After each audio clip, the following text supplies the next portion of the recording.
I'm going to bring up our first reader in 1 second, but I wanted to let you know that we have 4 readers. They'll each be reading. We'll each be doing a little something different, but I'm going to play a kind of get to know you as a writer game with most of them, I hope.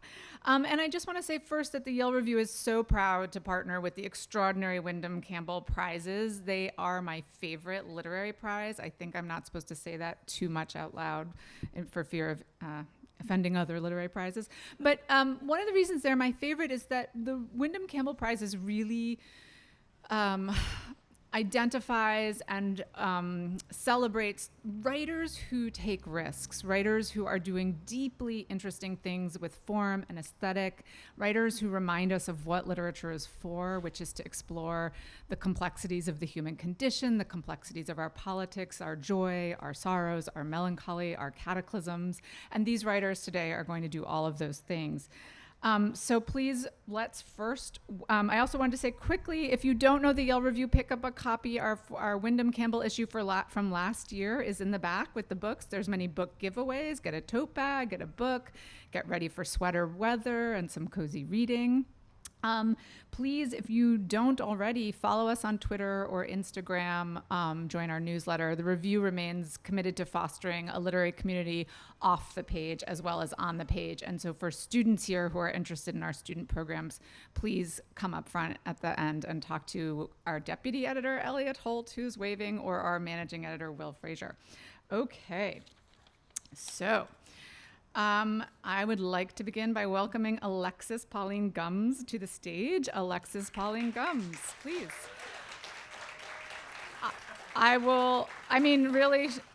She probably needs very little introduction, but I will briefly say that she is an activist, a critic, a poet, a scholar, an educator, the author of 4 books, and a co-editor of an anthology. She has received so many honors. The one I'll mention is the National Endowment for the Arts Fellowship. She is working on a biography of Audre Lorde, which I personally cannot wait for, as I've already told her. I'm like counting the days. Her most recent book, Undrowned: Black Feminist Lessons from Marine Mammals, won the 2022 Whiting Award in nonfiction. One of the singular things about Alexis is the way that she works across genre, subverts genre, complicates genre, makes us rethink all of those things we thought we knew about genre. Welcome.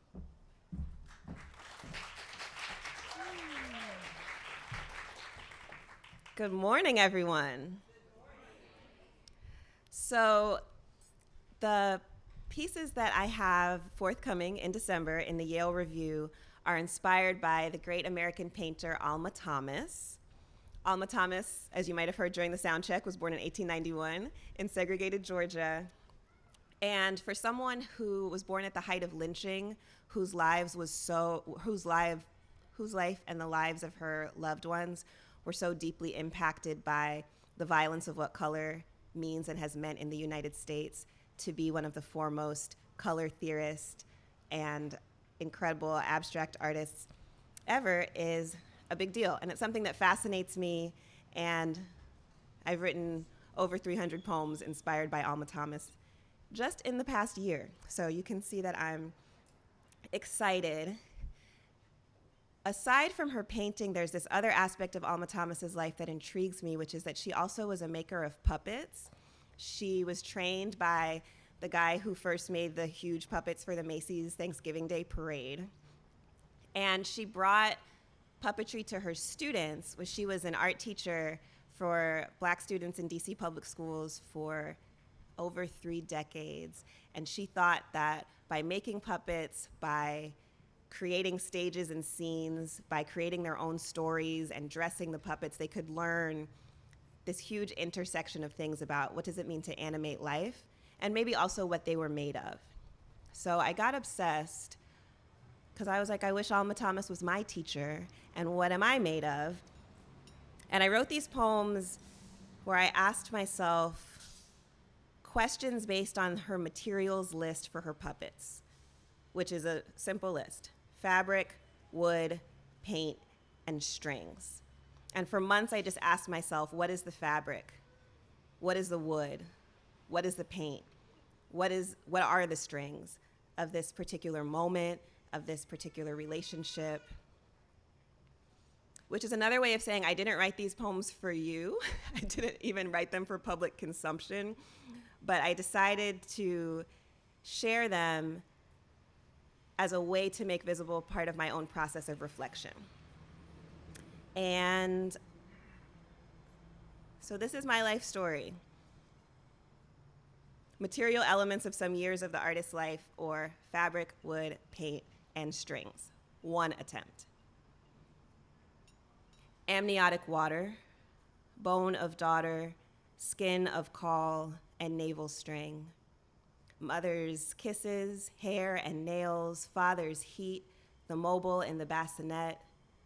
Play paradigm, side screen door, sugared milk, Velcro straps, test scores, leaves, stickers, lanyards and friendship bracelet thread, pleated uniform blue, monkey bar legs, sweat, the word only, the written word, after school activities, nail polish, a ride home, the quotes printed on the wall, the fall, the spring, cranberry juice and blackness, generations, meetings, blog posts, use, brilliance, podium, publishing, the word wow. My love, where we live, chicken broth, asking. The fabric is validation, the wood is what I lean on, the paint is not sustainable, the strings are what I need. Or material elements of some years of the artist's life, fabric, wood, paint, and strings, another attempt. Matted hair my grandmothers pulled out in their sleep, trees that held their backs, well-mixed watercolor tea, and whale intestine. White paper I waxed and blackened with every crayon in the box. Popsicle sticks I collected the slow way, the blue of candied teeth, and fraying, frizzy yarn. Flannel, clarinet reed, hypercolor, spiral plugged-in phone. Day planner covers, stacked soles of platform shoes, newspaper ink, flat iron cord. The jeans I wore until they fell apart, the floors of dorm room nights, the printer acrylic t-shirt transfers, the ropes that lift the windows. Glued spines of books, reclaimed church fan handles, blood, cheese, photocopied poems, Cheryl's picture frame, markers staining fingers, yard grass, letters of invitation, well-maintained forest trails, likes, luggage tags, boarding passes, tea stirrers, honey, the word yes, blanket sweatpants, houseplant stems, spice mix, mask loops. Most of the fabric is paper. Most of the wood is actually wood. Most of the paint is edible. Most of the string is still here. And this last one is zooming in on a particular relationship in my life, which is with my mother, who's here with us today. Fabric, wood, paint, and strings, Overlook Hospital, 1982, for Pauline Mackenzie. Breath, coral, saltwater, sinew, death, mineral, blood, continue, eyelash, cheekbone, pressure, that full head of hair. Thank you. Your reading really brought me back to a moment in a classroom here at Yale. I was an undergraduate.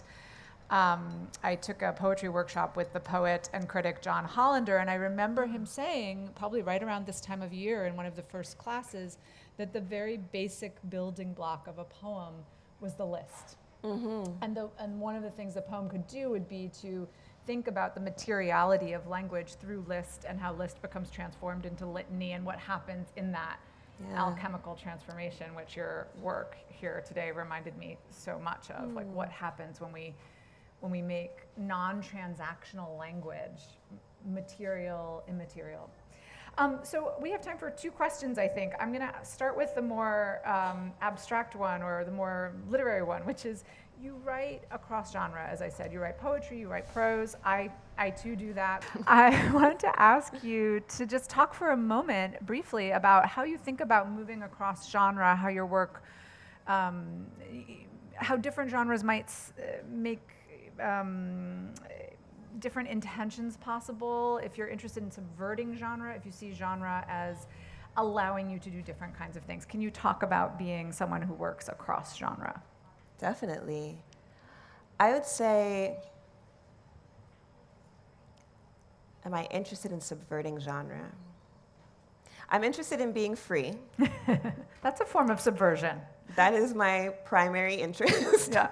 And I think that what I've learned from the writing teachers who've supported me in my freedom is to let the work teach me about it. Totally. And so not too soon to be like, this must be in this form. Even though I read in so many forms, sometimes I really do feel like the form of the list is helpful, or the very specific exercise of fabric, wood, paint, strings, like just to stay in that focus is helpful. So it all stands as a 4 because of that. But I also, I want to let the work introduce itself to me and change me. I hopefully should be a different and freer person at the other side of the work. So if I confine it too much, or if I pretend that I know what it's for before it does what it's for to me and then to us, then I think that it's less free, and therefore I'm less free, and therefore we're less free.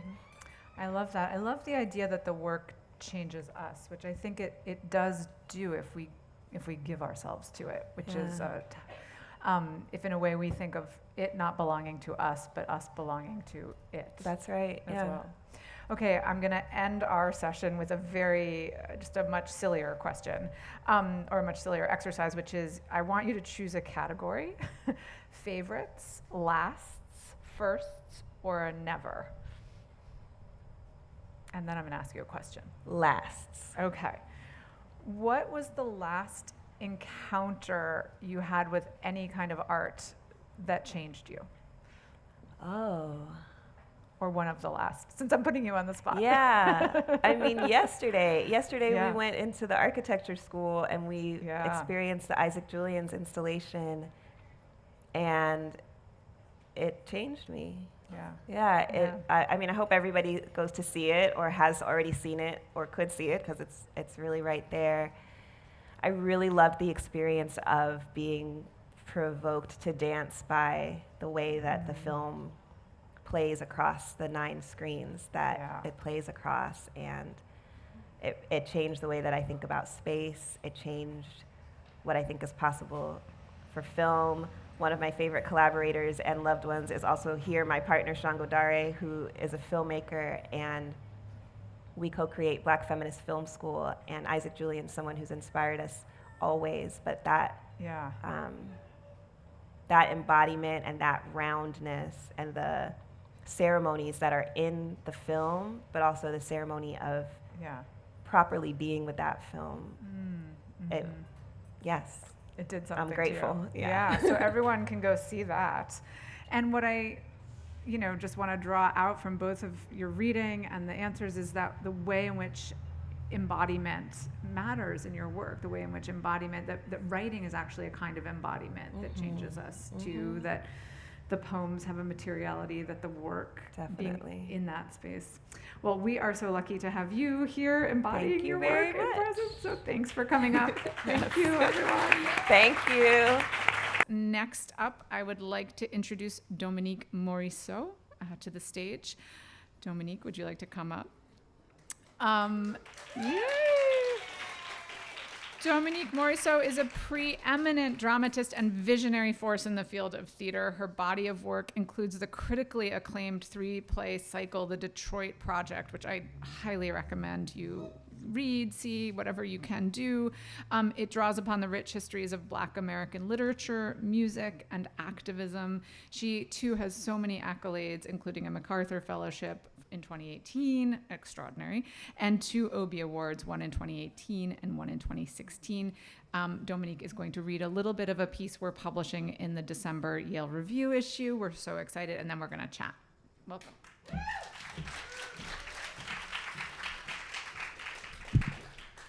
Alexis, you gave me chills listening to your poetry. I don't say that. Nice to come stand in this space after you.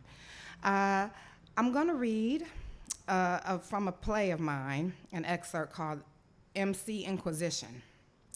And I'll talk about what inspired me to do this after. But one thing I'll give you the groundwork of is that I wrote this really, really when I was younger, much younger, like 12 years younger, something like that.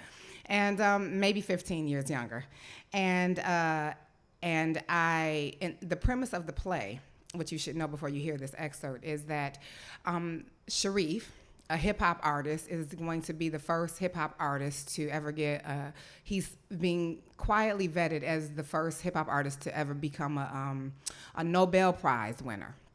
And this was before Kendrick won the Pulitzer. So I thought I was ahead of my time. So Sharif will be he's gonna be the first hip-hop artist to do that. His wife, Naima, was a former hip-hop editor, journalist, photographer. But after she was sexually abused by a rap artist many, many years ago, and she spoke out about it, her career was killed. And they're awaiting Professor Link, who is a hip-hop scholar who on the Quiet Underground we think has influence on whether Sharif will get this Nobel Prize. But when Professor Link comes over, Naima, something about him triggers her sexual abuse and she can't figure out why. So they're sitting down for dinner, and that's where we're starting. Sharif looks at Naima with a mild eyebrow raise at her curtness. She was a little curt to the professor. She shakes it off. Shall we eat? Link says, absolutely, smells delicious. They dig in, fill their plates, and begin to eat as the scene plays out. Naima goes in on the wine first. She drinks with a deep-rooted need. Sharif starts, baby, Link was telling me that he used to write for Word Up and Fresh magazine when he first got in the game. Oh, yeah? Naima studies Link. Her eyes bore holes through him. She drinks her wine with impressive quickness. Link pretends not to notice Naima's glare. A long time ago, Naima used to shoot for Ego Trip magazine before it went defunct. Oh yeah, you're a photographer? I am. Used to have a real career at it before. Photography's how we met. Tell him, baby. No, I don't really. I'd love to hear it. I'm fascinated by couples that connect through some aspect of the music. This dressing is on point, by the way. Is it the original? Grandmother's recipe. Delicious. Naima pours another glass of wine and sips. Sharif notices nervously, but moves on. Now, I was at the shoot for Brand Nubian. Naima was there taking pics for the cover. I was just sort of, hanging around in the background, soaking in all of the magic. One of my boys was a PA for the shoot, and I casually snuck in with him. All of a sudden, this fine-looking B-girl type around-the-way girl walks past me with a camera on her arm and starts ordering Lord Jamar around. I scope her, hat to the back, jeans baggy, the kind of girl that drove me wild completely. So let me guess, you went in for the digits. I wanted them, no doubt, but I was intimidated. So she was so confident with that camera. I felt small time, unprofessional in comparison. I had to find an angle. So instead, he fronts like he's going to hire me for his underground album shoot. He says, makes it sound so absolutely important. I'm about that real hip hop, and I'm looking for someone who gets to shoot that for my latest cover. That's what he says to me in the first sentence. I'm looking at him like, who are you again? You didn't know who he was? I'd seen him around on the underground, but I wasn't giving up that so he could start feeling himself. So no, I just let him rap, run fake game. That's what I let him do. In hindsight, she probably thought I was sleazy. In plain sight, the whole industry is sleazy. And how would you know? Naima tilts her head accusingly at Link. He remains cool. I've seen it all, Sister Naima, and that's all I'll say at the dinner table. So I go up to her. I give her a makeshift card, something I write down on the back of somebody else's card. Richards and Richards Lawn Services, I remember. She took the card. I took the card. Unbelievable. What made you take it? I thought he was kind of cute.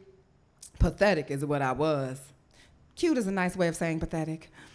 But when I call her, I don't have the heart to keep up my front. The illusion was too much for you, huh? So he blurts out, I have a confession. Link laughs. And I start rambling about how I'm a fraud and I'm whack and embarrassed that I didn't have the courage to come here on the real. And she's silent for a moment on the phone. I'm thinking it's over. She's gonna hang up. But then she goes, who's your favorite female MC?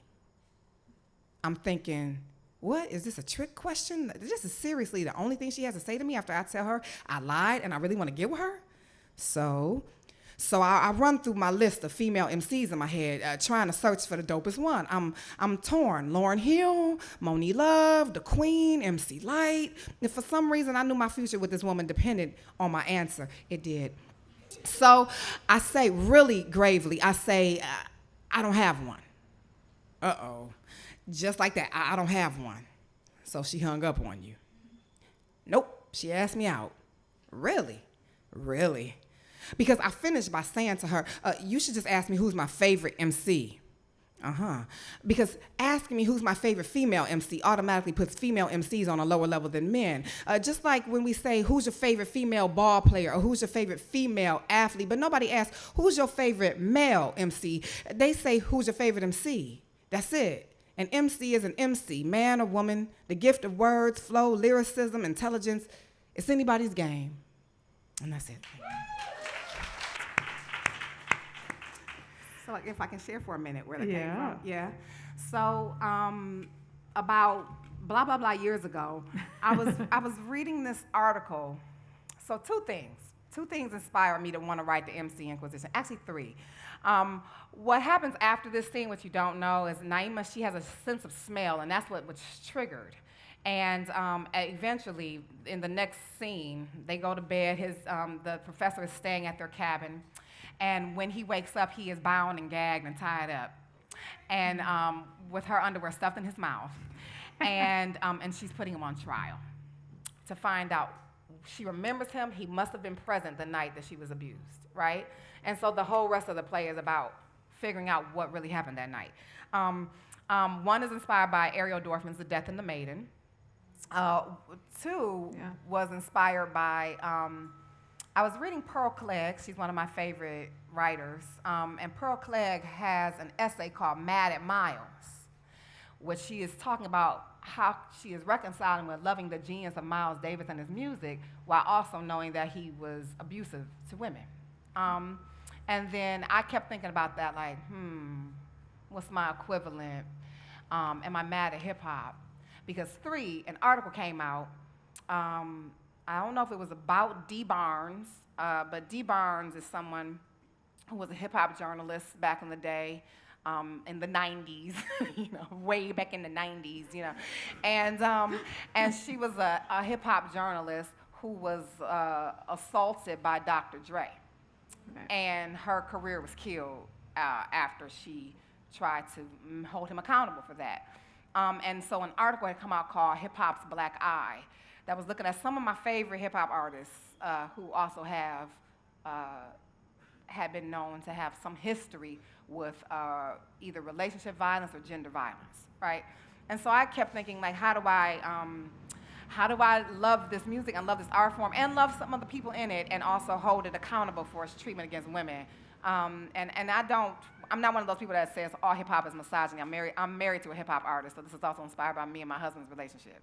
Mm-hmm. But it is, so I think people like to say that hip hop is this singularly hip hop is misogynistic, whereas not like maybe rock and roll and heavy metal and just basically every form of music, jazz, classical, whatever we're calling classical in our minds.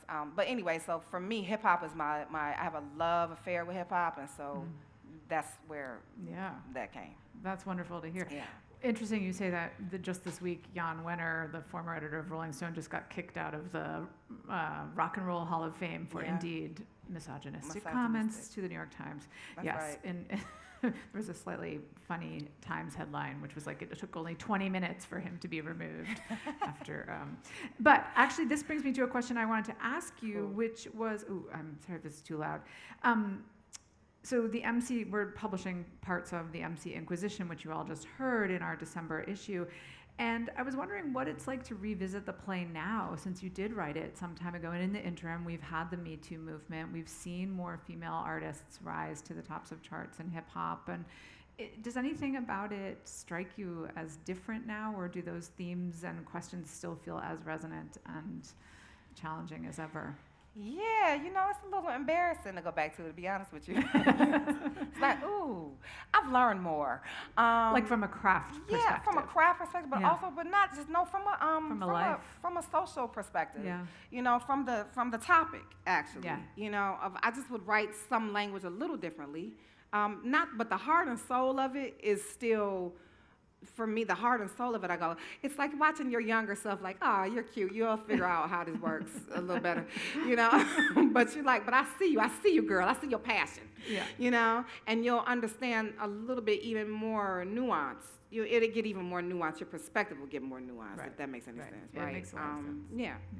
That's a very generous perspective on one's previous artistic self. I feel like it's quite easy to feel embarrassed or ashamed, but I like that idea of thinking, no, this is me. I see you, girl. I like that. Yeah, I gotta, like you have to see your former self and be like, I see what you're trying to do, and I'm with you. Yeah. You're gonna get better. Right. Well, one of the key things to making work, and I think this is important for the students here to hear, is to have a certain generosity with yourself, to take that risk, to put something down, to not just judge yourself before you make something. Is that? Yeah. Would you say that's true? I would, and I've learned in the field of theater over the last few years. I've watched writers like tear other writers apart on social media. I've watched a lot of just harshness and lack of grace, for other writers, and I think, oh my God, you would just fold under that if somebody did that to you, But I'm wondering what's making you do that, and I have learned that most times when people don't give grace to other people, it's because they have none to give to themselves. And so I would go, you need to treat yourself better, and maybe you'll learn how to do it for other people, Yeah. And that, for me, if I can be generous to me, then I can be generous, period, and I don't have to see work, we were talking yesterday, some of us writers, about aesthetic, that's a big word for me, because I feel like I define my whole whatever on my aesthetic. And I think when we're writers, our work is judged a lot by others who may or may not share our aesthetic. And so I have to figure my aesthetic is based on like who I am, what I come from, what music I listen to, what informs my creative process. And that might be completely a different culture than what somebody else is doing in their lives. And for me to own my aesthetic while making space that my aesthetic is not the rule of law, my aesthetic is not the only aesthetic. It's like thinking my opinion is the only one that matters, or like my point of view on the world is the only one that's valid. It's ridiculous. Yeah. And so I'm just flat out just being ridiculous. And so I think that in order to have grace for others and yourself is to understand who you are and what your aesthetic is as a writer, and also know and try to understand someone else's aesthetic. Even if it's not your aesthetic. It may not be my aesthetic, but just because it's not my aesthetic doesn't mean it lacks value because of that, And so, It strikes me that we also need the socio-political conditions to exist for that grace to come into being, right? That we need a marketplace that has a plurality of aesthetics, right? For each of us to give grace probably to one another. Yeah, or we could create it and then make the culture rise. Because it's always one of those things. It's like people go, I think of like when we pit each other against each other, or when we, treat work like there can only be one woman. Right. There can only be one black person here at this. Why are there three? Right. It's like make the work break through. And why? I mean, if you can get rid of it in your own mentality, then space will be made for it. I love that. Moving from the profound to my get to know you game, could you choose a category of either a favorite, a last, a first, or a never? I feel like I'm being negative, but let's go with never. I like the never. I've been hoping for a never. You're hoping for a never. Okay. Well, this relates to our conversation. What would you never want to write about that you feel either your education or aspects of the culture or marketplace might push you or expect you to write about? Okay, I'll say this. This is maybe a little slightly off, but I was asked by my, I'm going to tell my idea out loud, but I was asked by my agents, fairly recently if I could ever do like, Marvel universe type stuff. If I could ever do like superhero stuff. Well, I said, see, I don't know. I would say never in the way, and not in the way that it exists, because like I want to do something like, you poison the city of Flint, and now everybody there that drank lead has like a superpower, and it's like gonna come. I want to see that. You know movie. what I mean? And like they're coming for you with the ancestors of the Tuskegee experiment. You know what I mean? If they give me that chance, then sure. Otherwise, never. Thank you so much, Thank you. All right. Next up, we have Jasmine Lee Jones. I'm going to welcome Jasmine Lee Jones to the stage. You want to read? Okay, great. Okay, Jasmine, I'll just briefly introduce you. Jasmine Lee Jones is going to read something to us today, and then we will also chat. Jasmine is a British dramatist and actor. Her debut play, 7 Methods of Killing Kylie Jenner, premiered at the Royal Court Theatre and received several awards. Her, again, many, many accolades include a Critics Circle Theatre Award for Most Promising Playwright in 2019, an Alfred Fagan Award 2019, and a Charles Winter Award for Most Promising Playwright. We're incredibly happy to have Jasmine here to be publishing a really extraordinary monologue that she's written in the December issue of the Yale Review. I think she's going to read something different today, so you will have to pick up our December issue to read that. But please welcome Jasmine. Hello, everybody. I was so inspired by Alexis and Dominique. I was like rattling through my head because I can't remember everything I've written, and I was like, oh, I have something. And then Dominique got up and started talking about hip hop, and I was like, perfect. So this is cool. On the theme of kind of going back to old work, this is like one of the first pieces of kind of, because I guess my work fuses poetry and like rhythms from different music, and the line between poetry and theatre, are they the same thing, are they different? And this poem actually got me my first theatre commission. So everything came together. Okay. This is called I Used to Love Her. I met this girl when I was 8 years old, and what I love most, she had so much soul. Oh, by the way, if you know the lyrics, you can join in. She was old school when I was just a shorty. Never knew throughout my life she would be there for me. Her name, Poetry. Kind of like Floetry, but with more albums. And more smooth ringlets and pearls and kinks and curls. And more alabaster skin than anything I knew. But I loved her all the same. She was born in courts and palaces at the height of the Renaissance, and I was born in Edmonton. She was frequented by men of high estate, spoken about in journals, academic circles and that. Meanwhile, I never got a text back. But I got to see her grow. And come to find out, in summer 1973, August 11th, New York, she was reborn. A new stanza in a chapter of poetry's history. Kind of like the 17th century when Donne, Marvel, and their squaddy embraced and chatted up poetry. Kind of like when Sugar Hill Gang said, a hip, a hop, the hippie to the hip, hip, hoppy, you don't stop the rocket to the bang, bang, boogie, stay up, jump the boogie to the rhythm of the boogie, the beat. Now, what you hear is not a test, but who knows who came next? In 1980, Curtis Blow let poetry know where her breaks were, and poetry jumped into the next stanza in social standing and history. And way back when, George Herbert shared his epiphany with her. Who would have thought my shriveled heart could have recovered greenness? It was gone quite underground, as flowers depart to see their mother root when they have blown.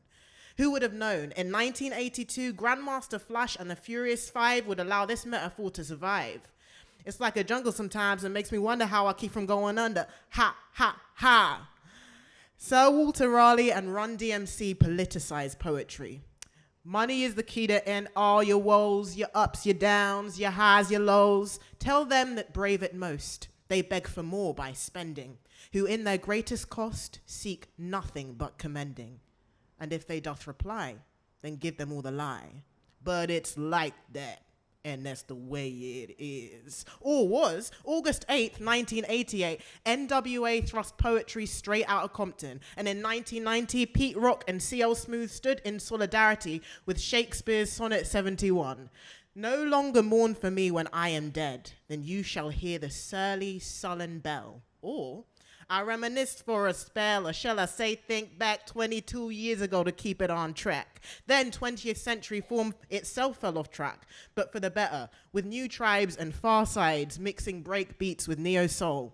Resisting category, near insanity, lab cabins in California and low-end theories help us get electrically relaxed. Honey, check it out, you got me mesmerized. With your black hair and your fat ass thighs. Street poetry is the only way, as John Donne would go on to say the same when he caressed poetry right to bed and said, license my roving hands and let them go before, behind, between, below. Stretch out your legs, let me make you bawl. Drive you insane, drive you up the wall. Like Thomas Wyatt was driven mad by his mistress, who had another man. They flee from me that sometime did me seek. Like when the far side spat, she was kind of like a star, thinking I was like a fan. Damn, she looked good. Downside, she had a man. Speaking of men, 1993 calls for equality. UNITY, that's for unity. Queen Latifah's chick clicks with Chaucer's wife of Bath, both living in the aftermath of their partner's wrath. Yet was he to me the moose shrewd, that feel I on my ribs, Al Bairu. And just short of 7 centuries later, Latifah's lady was incentivized. You take it out on me, but that's about enough. You put your hands on me again, I'll put your ass in handcuffs. 94, we open the door on one of the pinnacles of poetry's life, Nas's Illmatic, a millennial sonnet of sorts. Life's a bitch and then we die. That's why we get high, cause we never know when we gonna go. So, shalt thou feed on death, that feeds on men, and death, once dead, there's no more dying then. I just want to skip to a bit. This poem's so long, but I just wanted to connect it back to my culture, which is grime culture in London. Wait, hang on. Okay. Same year, Common compares Erica to a summer's day. Granted, we known each other for some time. It don't take a whole day to recognize sunshine. Common waxing lyrical, quasi-metaphysical, telling us all lest we stare that some niggas recognize the light but truly can't handle the glare. Kind of like a Chi-Town John Donne. And I'm not done, because still I stress, not on the 2nd, 4th, or 8th, but every syllable, lyrical, in the uni-blank rhymed and free verse. Across the earth, poetry played duplicate. Across the earth, poetry played duplicate, and rhymes reached, ricocheted, and ripped across the Atlantic in some backwards middle passage, and landed in the loins of Europe, fermented in her womb only to kill garage in childbirth, just in time to birth grime.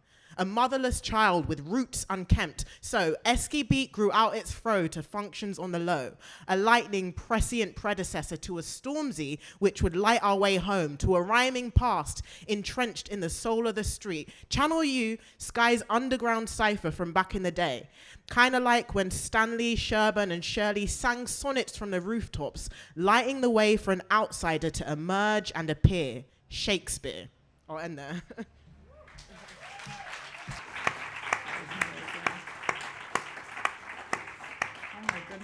What a treat this morning is, getting to hear all of you read.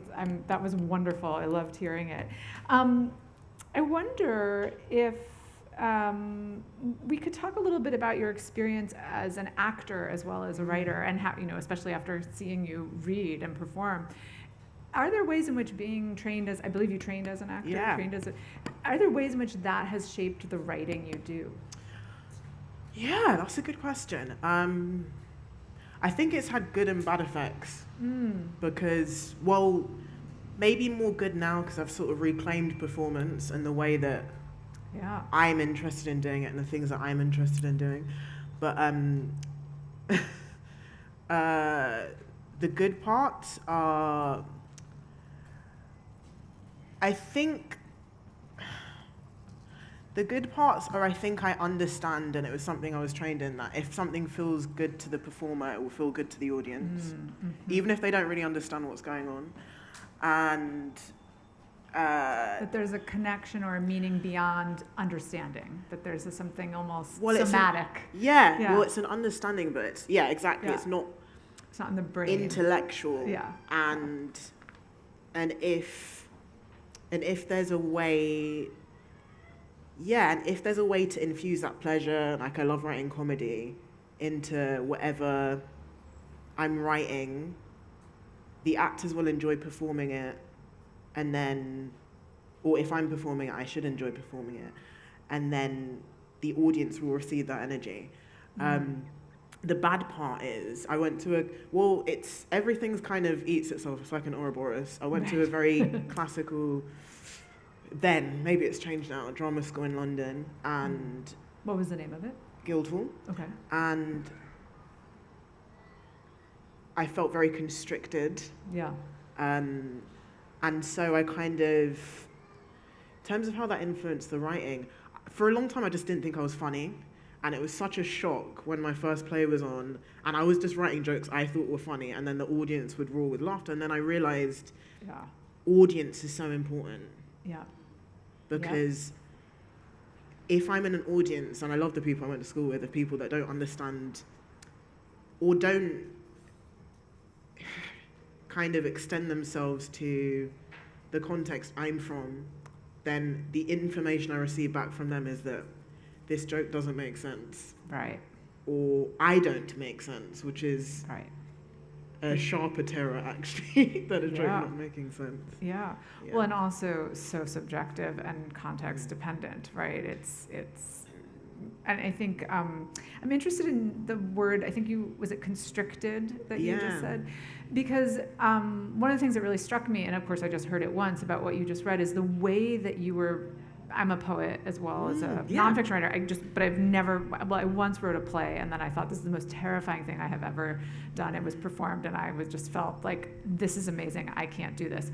The reason I'm telling you this is one of the things that I think I find really freeing about poetry is the way that constraint can happen, the way that sonic constraint can give way to expanses and surprise and anyway, I just wondered if you would talk a little bit about how sound plays into your writing process, because there was so much propulsion and then pausing, and you were playing with that kind of back and forth between abundance and restriction a little bit. Yeah. What do you mean by sonic constraint? I think I understand it, but I guess I just mean something really basic, like texture, like the ways in which a series of sounds start to create a pattern that then gets fulfilled or cut off, right? And the way we can create surprise. Again, somatically, right? Not so much through what the words even mean, but what they make us feel as we experience them, right?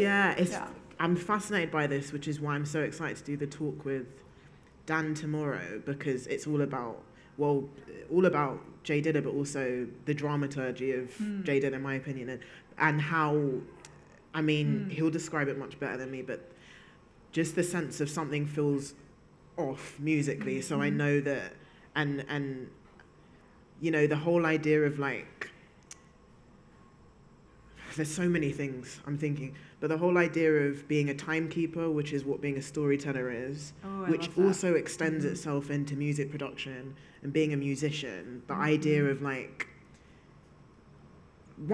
it leads all the way back to the first thing we spoke about, which is it doesn't make sense, but it makes sense. I love that. And it's slightly off. And basically I realized through reading a book, the interesting thing, I didn't realize, like that song, The Light, which is one of the last songs I referenced, one of my favorite songs, but also every song he produced was my favorite song as a teenager, and I had no idea. It was only when I looked up the production credit, I could realize he was on, and the reason why is he was creating something that sounded slightly off on a machine to mimic human error so that That's so cool. humans could relate to it more. Right. Even though it was a machine. So it's it felt more deliberately natural. imperfect. Exactly. And I think in terms of, it's not a thing I think about too much in terms of my work, but I understand, like, as in think, I just sort of feel it. And it's so funny because Dominique was talking about the Marvel Universe, and when I was in New York, I went to see the latest Into the Spider-Verse, which I really liked, but my critique was it was too perfect. Yeah. Like, the structure of it is too perfect, so I can't, and it's too mathematical, and I'm like, that's not real. I know it's not real, but it's not real. You felt the madeness of it Well, in a too perfect way rather than the messily imperfect madeness of, is that? I'm kind of talking about the multiverse and how they designed it. I was if this, I'm trying to remember because I don't remember completely, but I was like, if this exists, then there's no way that the way you're fathoming it, which is perfectly mathematical, is true. It is true. Yeah. All right, let me end with one of our get to know you questions, which is, can you choose a favorite, a last, a first, or a never? I'm gonna go with first. Okay. Could you tell us about, maybe it would be a first song, maybe it would be a first play, something you encountered that made you think, I want to make things. Do you remember that moment of wanting to make? So tough. Okay, I'm actually going to reference a song in reference to the talk tomorrow. Yeah. So when I connected with Dan over Zoom ahead of doing the talk tomorrow, I was talking about my experience with this song that I first heard when I was 14, produced a Tribe Called Quest song called Get a Hold, produced by Jay Dilla. And so connecting three things, like my life and then another piece of art on this song. And it's not really a sound that I like, but for some reason I really like the song just sonically, or it did something. And then I got really into samples, and so I listened to this song, the song that he sampled, one of the songs he sampled, The Visit, She Was Here by The Circle, which I would have never listened to otherwise. And kind of even that act of like the Crate Diggers Act, which is the music producers act of looking for historical records to make something new, really inspired me, and looking far and wide, because this is like almost like a folk song.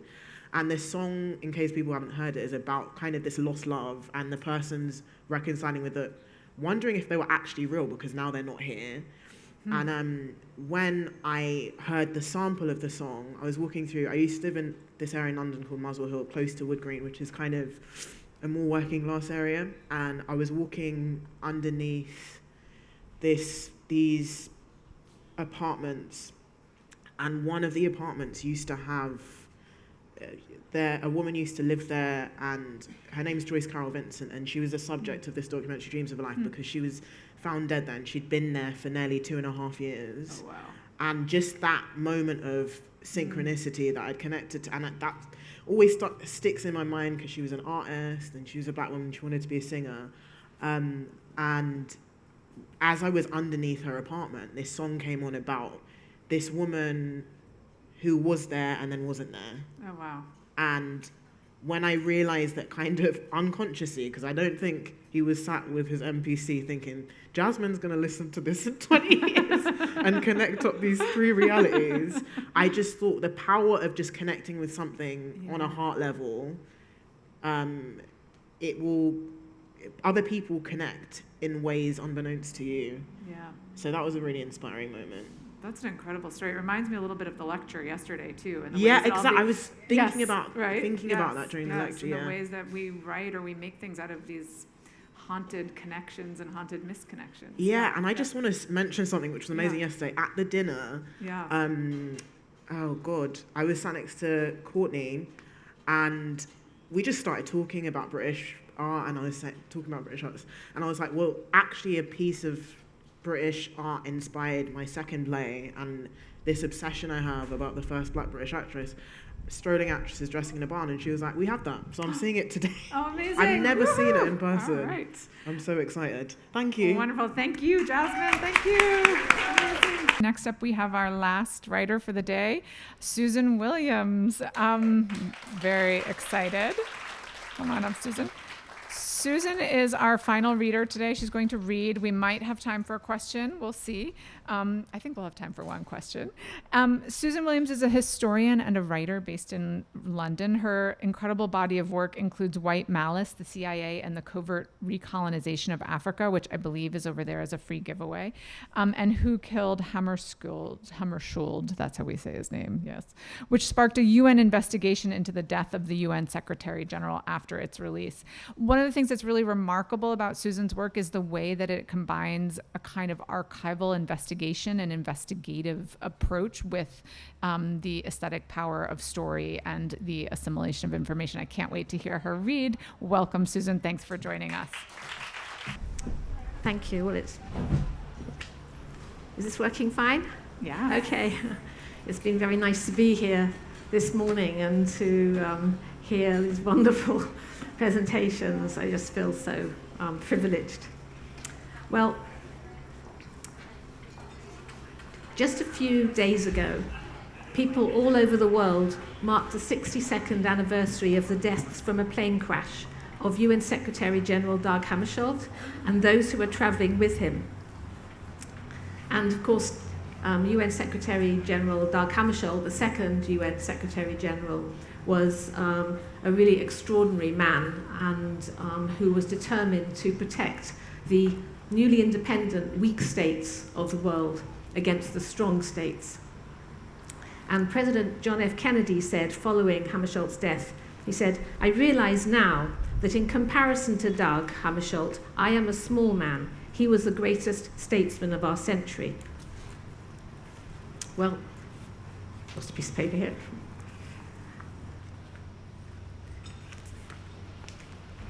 Yeah. So my book, Who Killed Hammarskjöld, which you kindly mentioned, argued the case for a new UN inquiry into the crash, which was taken forward by an international commission of jurists and then the UN itself. And ever since writing the book, I have wanted to investigate further the last days of the only victim who was still alive when the crash site was officially found, Sergeant Harold Julian.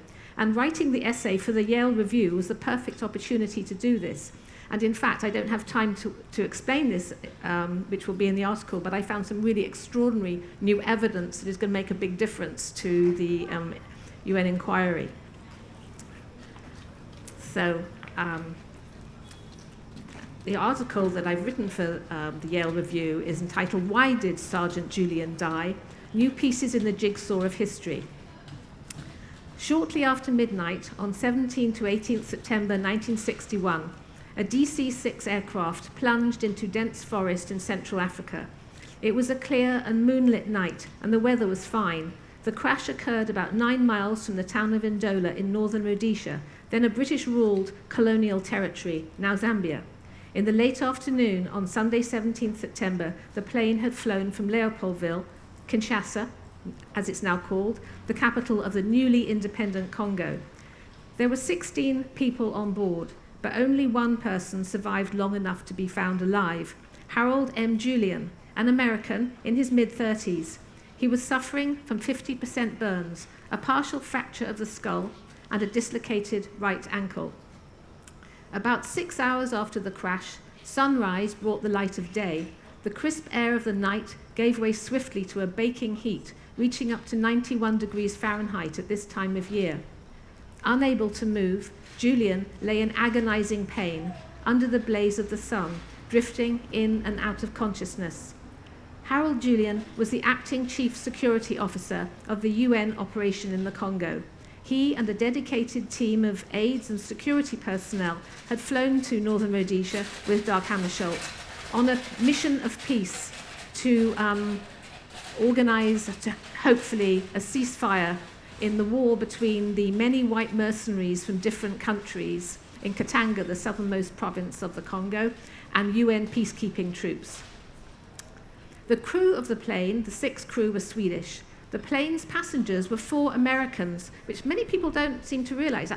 There were 16 people on board, so that's a quarter of the people who were involved in this crash were Americans, and that never seems to be noted. So 4 Americans, including Harold Julian, 3 Swedes, including Secretary General Hammarskjöld, a Haitian, an Irishman, and a Canadian. The plane reached Ndola Airport and obtained clearance to land, but it never landed. Extraordinarily, the British High Commissioner to the Rhodesias, Lord Elport, who was at the airport, announced that the Secretary General must have decided to go elsewhere. The airport was closed down. There was no recording of communications in the control tower because no tape recording facilities were in operation that night. Well, the crash site was seen shortly after dawn, both by people living in the area and by an American US Air Force pilot searching from the sky.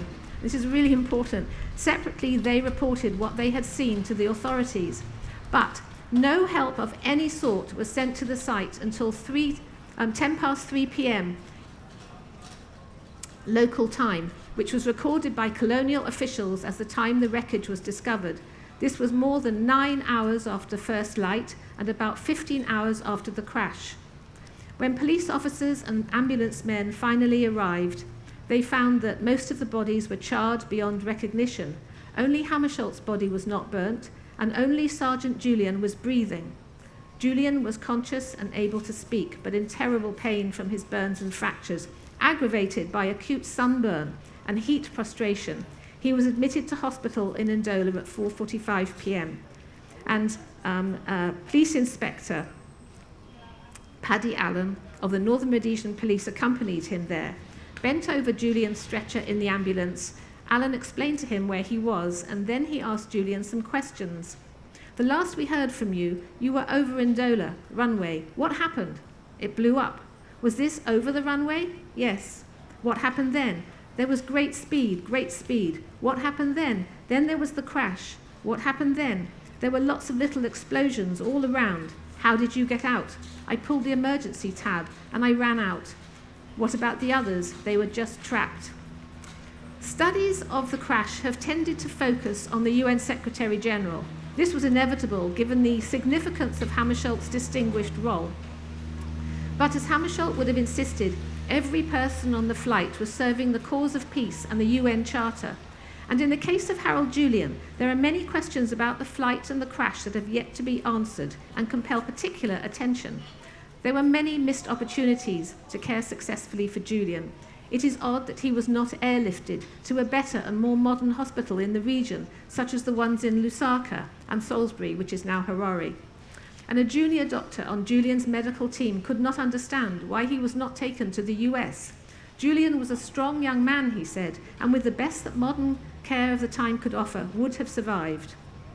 Sergeant Julian's wife, Maria, arrived in Ndola from their home in Miami on the Thursday, 22nd September. But on the morning of the next day, her husband died, despite the expectation that he would survive. This was 5 days after the crash. The post-mortem report listed the cause as renal failure due to extensive burns following aircraft accident. Julian's statements, as well as his replies to Inspector Allen, match many of the testimonies of people on the ground. For example, David Simango, a charcoal burner who was working at night in the forest where the aircraft crashed, said that at midnight he saw 2 aeroplanes flying closer together than was usual. The noise faded, but after a minute it grew louder again when he saw one aeroplane coming back. There was a flash, after which the other plane went down, then a very loud explosion, followed by smaller ones. Dixon Bellini, also a charcoal burner, was sitting outside his home that night with his wife when they saw a large plane with a small plane flying above it. He saw a fire coming from the small plane to the roof of the big plane when he heard the sound of an explosion. Then the big plane fell down and crashed. And there are many more testimonies like this. The story of the crash is like a jigsaw with thousands of pieces. Some of them seem to fit together easily, such as the testimonies of Julian and of the witnesses who saw a flash in the sky. Other pieces are odd shapes that seem to have no place at all in the puzzle, and many are baffling. But recently, some very important pieces have turned up. This is so in the case of Harold Julian. In 2019, new information emerged relating to his stay in Ndola Hospital. It reveals that the white settler Rhodesian authorities actively sought to prevent Julian's statements about the flight and the crash from being made public. A senior Rhodesian intelligence official warned one of Julian's doctors that no one of his hospital staff must talk about this, including testimony that he had given that he had seen sparks in the sky. This fresh information was provided by the government of Zimbabwe to a current UN inquiry into the tragedy that is being the inquiry led by the former Chief Justice of Tanzania, Mohamed Chandi Othman. Judge Othman was appointed by the UN Secretary General in 2015 to lead the investigation, which has produced 4 reports thus far and is ongoing, and he has discovered important new details and has reviewed evidence that was neglected or dismissed in earlier years.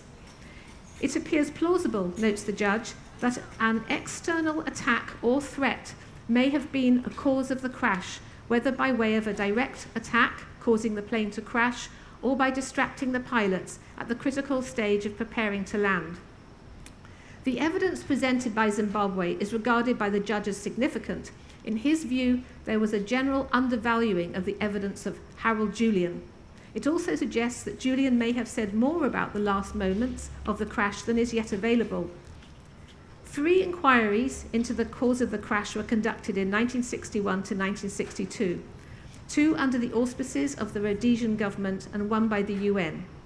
And the Rhodesian inquiries were conducted under and influenced by the conditions and attitudes of British occupation and colonial rule. Nearly all the statements and testimonies of black witnesses were dismissed or disqualified. A number of black witnesses said they saw a second smaller plane in the sky which shot down Hammarskjöld's plane, but their testimonies were rejected.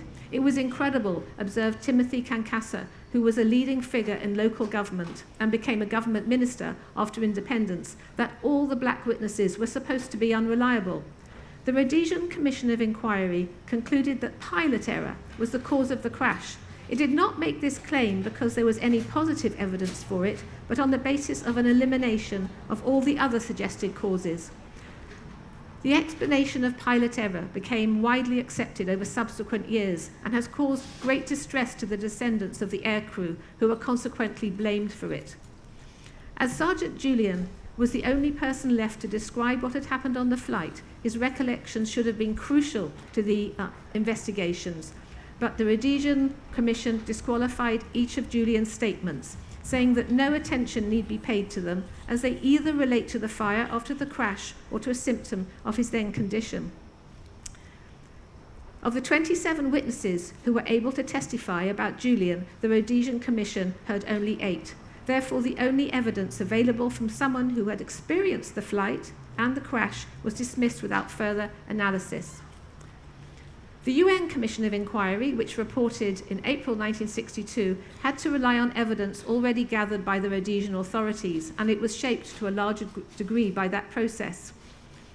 It was compelled to operate under the constraints of white minority rule and enforced segregation. It took black witnesses more seriously than the Rhodesians had done, but not comprehensively, and it paid inadequate attention to Julian's statements. But it reached an open verdict and did not rule out sabotage or attack. It argued that while it could not exclude the possibility of pilot error, it has found no indication that this was the probable cause of the crash. Because the UN Commission reached an open verdict, the General Assembly adopted a resolution requesting the Secretary General to inform the General Assembly of any new evidence relating to the disaster that came to light. It was this resolution that, more than 50 years later, enabled the opening of the inquiry that is being led today by the UN. The biggest barrier to understanding the full truth of what happened, believes the judge, is the failure of the US, the UK, and South Africa to provide relevant information from their intelligence, security, and defense archives.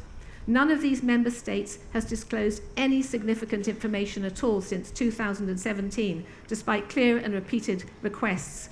And this singular lack of cooperation threatens to thwart the inquiry and can be contrasted with the efforts of Zimbabwe and other countries in the continent of Africa. The theory of pilot error, nearly finished, the theory of pilot error as the cause of the crash has now been largely discounted.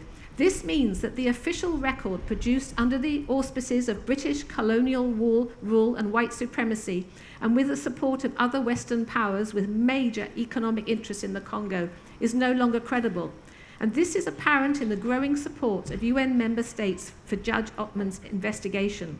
When Sweden presented a resolution to the UN General Assembly at the end of last year to continue the inquiry, it was supported by 141 co-sponsor nations out of 193, more than ever before.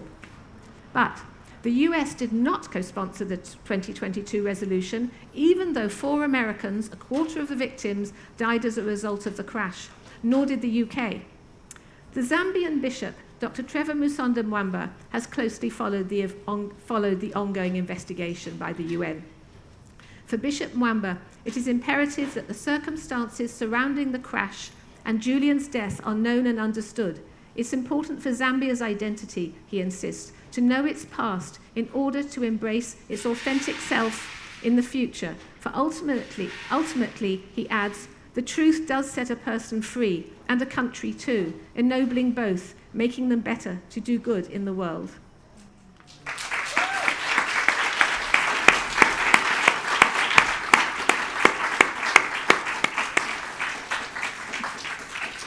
Thank you so much, Susan. That's really an extraordinary work of reportage. And I think I'll ask you one question, because I've been wanting to ask you this question, and then we'll bring it to a close. But because you are a nonfiction writer and a historian whose work does focus so importantly and intensely on what the Windham-Campbell judges described, I think accurately, as secret histories, these kind of swaths of the intersection between sovereign states and individuals, where part of what we could possibly understand has been redacted or elided quite intentionally often. I imagine that a lot of the work of writing for you is actually the work of research and of studying archives and of looking through classified material. Tell us a little bit about what drew you to archives, or how this became the kind of nonfiction that you do.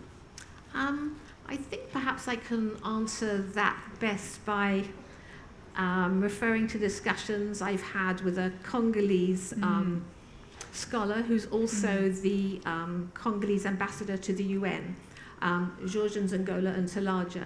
And he speaks eloquently about the need for social activism, scholar activism, and literary activism. And so the idea being that we do the best that we can to study, to find out what actually happened, all the concealed stories, and then put a spotlight on them in order to tell the truth. Yeah. So I think that's scholar activism and literary activism for me is very inspiring. Having said that, though, it's also, I mean, that sounds like I sort of spend all my time in archives and libraries and so on, but I see myself very much as a writer who loves writing and telling stories. So for me, it's very much meshed together, very much fused. I don't see them as separate activities at all. Of course, because the material dictates in some ways the kind of story you tell about it. And of course, any, I think, sensitive nonfiction writer is very aware that,